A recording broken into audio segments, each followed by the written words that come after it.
All right, here it is.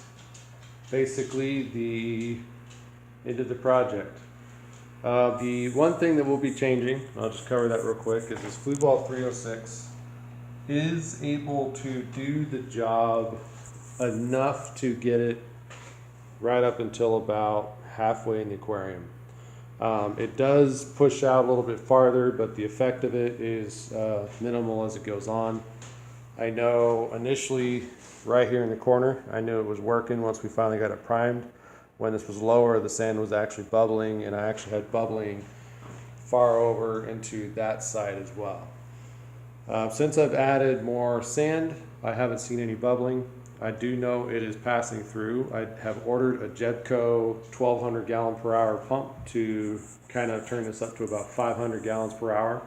I should be able to run the system just fine. Plenty of sand, won't move around. I will do a video showing it turned up so you kind of see it bubbling, and then obviously turn it down. So pretty much all I have up here for the agitation is my spray bar. That's something that I had in the last aquarium, or the same aquarium. And the newest addition is actually this giant piece of wood that is only halfway soaked through. I had to trim part of it to see that. And actually we're starting to get a little bit of that film that you get in brand new wood. Things I've noticed about the system is the outlets are actually working very well. I actually lost a Marisma ball in there. It was pulling in sand that was free floating, and it cleared the tank 3 times over. As I added sand, it went inside of an hour, give or take, and that's just with coarse sponges. Benefit of flue ball 306 is it has a first coarse chamber, and heavier particulates will just drop to the bottom of the chamber. Good pump for small tanks.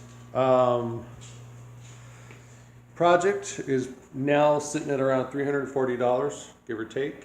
One thing I would like to note, that brass valve you see there, we were trying to get it to prime, and so we came up with the idea to put it into the outlet to let some of the air out, which did work sort of, but ultimately something that let me get a light. Ultimately, we ended up just undoing the left one, no, the right one, the outlet, and that basically insta-primed the pump as we turned it on temporarily. So, future note, if you run into an issue where you get a gigantic air bubble in both areas, just undo one of your unions into a bucket, and you will prime your pump instantly, easily, because it has basically no resistance at that point. So don't do what I did and get an unnecessary $8 valve that I now can't return and or pull out until I put a plug in there. If there's any questions, I'm going to have this particular video as its own thing so we can kind of get the questions in the same spot. I will do an update video once the Jebco pump is on there and we can see what that looks like. Otherwise, really this is what you get here. So I'm going to give a brief explanation. So the sand, as you see it here, that's kind of how it was, but it was more level. Once I put the plants in there, it was a little more level. And over the course of 2 days of the 306 running the under gravel system, somehow the sand actually was kind of moving around on its own.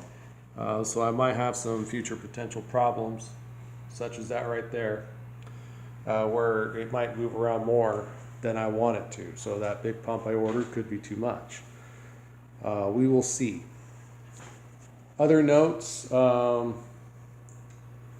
probably want to actually calculate your output amount of water you're trying to put out under here and drill your holes accordingly. So basically I have 77 holes that are about 1/16 inch. I know I was saying 1/8.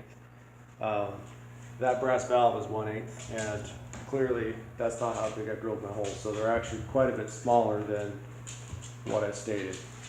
So engineer your holes to be what your output is supposed to be in gallons per hour.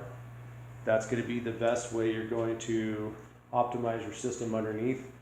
And I would definitely suggest going into a dual bank system. if I didn't have this divider here, I would have actually had one pipe with a T, and then I would have basically wrapped it around and then had the outlet in the middle, the same as it is now. Well, I hope everybody is excited somewhat about this project. I have my bitter feelings in the process. It went way over budget. It took a lot of work. I am excited to see over the course of a year how everything thrives differently compared to the last aquarium, and probably we'll have some updates over time. Thank you, ladies and gentlemen. Enjoy the video. Have a good day.